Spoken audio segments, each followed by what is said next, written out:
Radroaches scuttled past Wren's boots as she crouched behind a rusted-out car. Her trusty pipe gun, affectionately named Blammo, felt light in her hands. Across the street, a raider, clad in mismatched armor, pawed through a scavenged pile. His prize, a single, dusty Nuka-Cola bottle. Wren wasn't interested in the bottle. Her target, the raider's backpack. It bulged suspiciously. Maybe food, maybe bottle caps, maybe something more valuable. Wren took a deep breath, lined up the shot, and fired. The raider yelped, clutching his rear end. Wren scrambled from cover. Blammo aimed true. The raider whirled around, sputtering curses. "You little pipsqueak." Wren grinned. "Just borrowing your backpack for a sec, mister." With surprising agility, she darted past the distracted raider, snatched the pack, and vanished behind a crumbling billboard. Moments later, she peeked around the corner. The raider was gone. Relief washed over her. Inside the pack, not food, not caps, but a dog-eared map, its faded lines leading to a circled location. Oasis? Wren's eyes sparkled. Maybe this wasteland held a surprise after all. The map, however, was cryptic. Landmarks were barely recognizable, and strange symbols marked the path. Days melted into weeks as Wren followed the map. Hunger gnawed at her stomach, her canteen long empty. The landscape grew harsher, the twisted remains of buildings replaced by jagged spires of rock.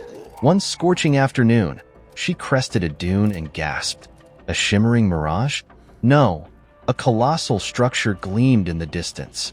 It was unmistakably a pre-war building, its polished metal facade reflecting the harsh sunlight. Hope surged through Wren. Could this be the oasis? But as she drew closer, a gasp escaped her lips.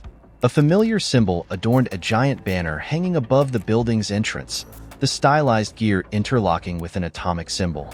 It wasn't a military base.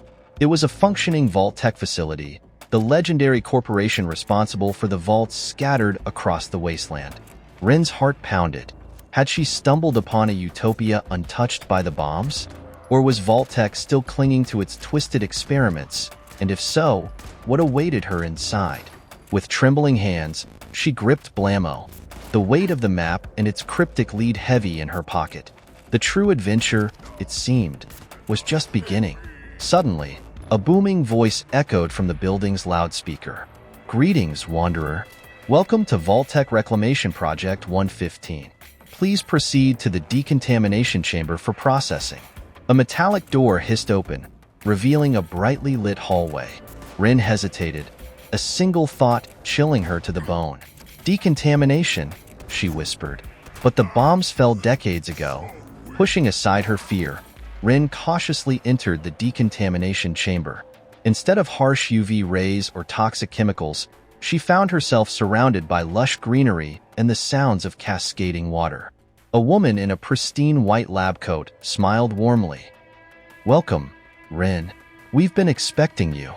Bewildered, Wren stammered, "Who are you? Where am I?" The woman chuckled. "This, my dear, is not a vault. It's a sanctuary. Vault-Tec, or rather, what remains of it, has been working on a different kind of experiment. We believe the wasteland can be restored, but it requires special subjects." Wren's blood ran cold. "Special subjects?" she echoed, a sinking feeling growing in her stomach. The woman's smile faltered for a brief moment. "Yes," she admitted. "Subjects with a unique genetic makeup, one that might hold the key to a new future."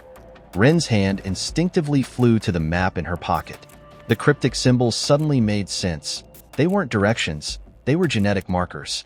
The map had led her not to an oasis, but to a breeding ground.